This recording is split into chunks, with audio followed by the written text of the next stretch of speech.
Wiper voice YouTube அன்பு நெஞ்சங்களுக்கு அன்பு வணக்கங்கள். நான் உங்கள் ராசதமிழன். கவிஞர்களே, நீங்கள் இப்படி செய்கிறதுக்கு பதிலாக இப்படி செஞ்சுருக்கலாம்.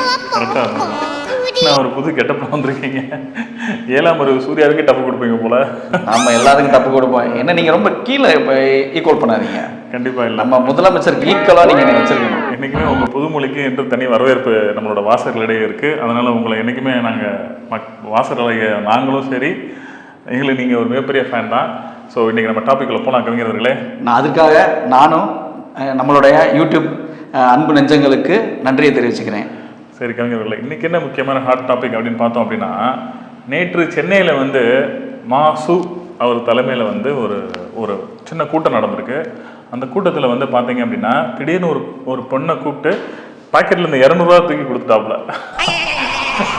அதுக்கு முன்னாடி நடந்த விஷயம் என்னன்னு உங்களுக்கு தெரியல? ஆமாம், அதை பற்றி தான் பார்க்க போகிறோம் இன்னைக்கு. ஆமாம், கண்டிப்பாக. எதுக்கு அவர் வந்து 200 ரூபா கொடுத்தாரு அப்படின்றத மட்டும் நீங்கள் சொல்லுங்கள். அது ஏன் 200 ரூபா கொடுக்கணும் பர்டிகுலராக, அதை மட்டும் நீங்கள் சொல்லுங்கள். ஓபிஎஸ்களுக்கு 200 ரூபா. ஆனால் அன்னைக்கு நடந்தது, மா சுப்பிரமணியம் அவர்கள் என்ன சொல்லியிருக்காரு அப்படின்னா, ஒரு பெண்ணை கூப்பிட்டு அந்த கூட்டத்தில் இருந்து நலத்திட்ட உதவிகளை பற்றி பேசுறதுக்காக சொல்லியிருக்காரு. ஆனால் நம்ம முதல்வர் ஸ்டாலின் அவர்கள் அவர் பேரை சொன்னோன்னே உங்களுக்கு நினைவில் வருவது என்ன அப்படின்னு கேட்டிருக்காரு. ஆமாம், இல்லை கவிஞர்களே, அப்படின்னு கேட்டுட்டு பெண்களுக்கு நீங்கள் சொன்னது கரெக்டு தான். முதல்வர் ஸ்டாலின் என்று சொன்னவுடன் பெண்களுக்கான நலத்திட்டங்கள் என்ன அப்படின்னு கேட்டிருக்காரு.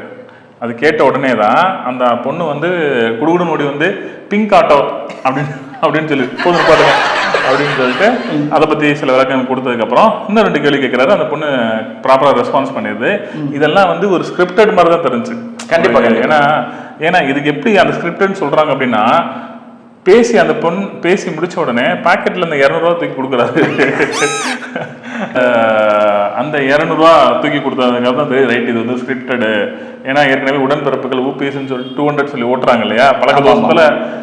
அதே போல இப்போ உங்களுக்கு நம்மளோட சேனல் வாயிலாக முதல்வர் அப்படின்னு சொன்ன உடனே உங்களுக்கு வரப்போற 3 விஷயங்கள் என்ன அப்படின்னு சொல்லுங்க, கேட்போம்.